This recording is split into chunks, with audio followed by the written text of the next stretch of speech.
ಅಹೋರಾತ್ರಿ ಹೋರಾಟ ಮಾಡಿದ್ದ ಪ್ರತಿಫಲವಾಗಿ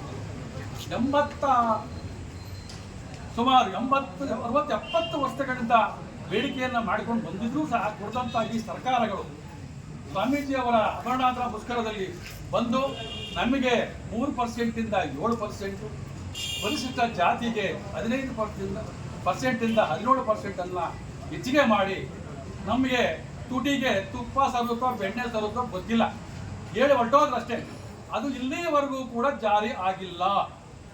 ನಮ್ಮ ಕರ್ನಾಟಕ ಸರ್ಕಾರ ಸಂವಿಧಾನಬದ್ಧವಾದ ಈ ಹಕ್ಕನ್ನು ನಮಗೆ ಕೊಡಿ ಅಂತೇಳಿ ಕೇಂದ್ರ ಸರ್ಕಾರಕ್ಕೆ ಎಲ್ಲ ದಾಖಲಾತಿಗಳನ್ನು ಒದಗಿಸಿ ಕೇಂದ್ರ ಸರ್ಕಾರಕ್ಕೆ ಕಳಿಸಿದಾಗ ಅಲ್ಲಿ ಕೆಲವೊಂದು ನ್ಯೂನತೆಗಳಿದೆ, ಇದನ್ನು ಸರಿಪಡಿಸಿ ಕಳಿಸಿ ಅಂತೇಳಿ ಮತ್ತೆ ರಾಜ್ಯ ಸರ್ಕಾರಕ್ಕೆ ವಾಪಸ್ಸು ಕಳಿಸಿದೆ. ತಕ್ಷಣ ನಮ್ಮ ರಾಜ್ಯ ಸರ್ಕಾರ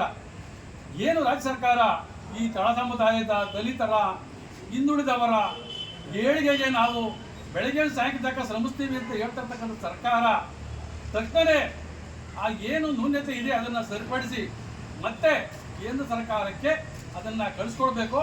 ಒಂದು ಆಗ್ರಹ.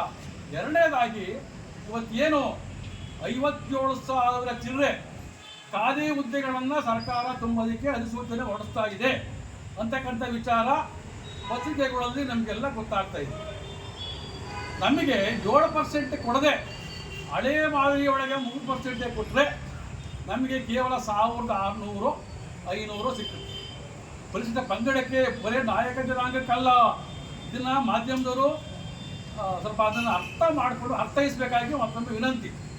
ಪರಿಶಿಷ್ಟ ಪಂಗಡಕ್ಕೆ ಸಿಕ್ಕುತ್ತೆ. 7% ಕೊಟ್ಟರೆ ಸುಮಾರು 3,600-700 ಹುದ್ದೆಗಳು ಸಿಗ್ತವೆ. ಆಗ ಈ ತಳ ಸಮುದಾಯದ ಬಡವರ ಮಕ್ಕಳಿಗೆ ಅನುಕೂಲ ಆಗುತ್ತೆ. ಅವರು ಬೇರೆಯವರಂತೆ 2 ಟೈಮು ಊಟ ಮಾಡೋದಕ್ಕೆ ಅವಕಾಶ ಮಾಡಿಕೊಡೋಕ್ಕಾಗುತ್ತೆ.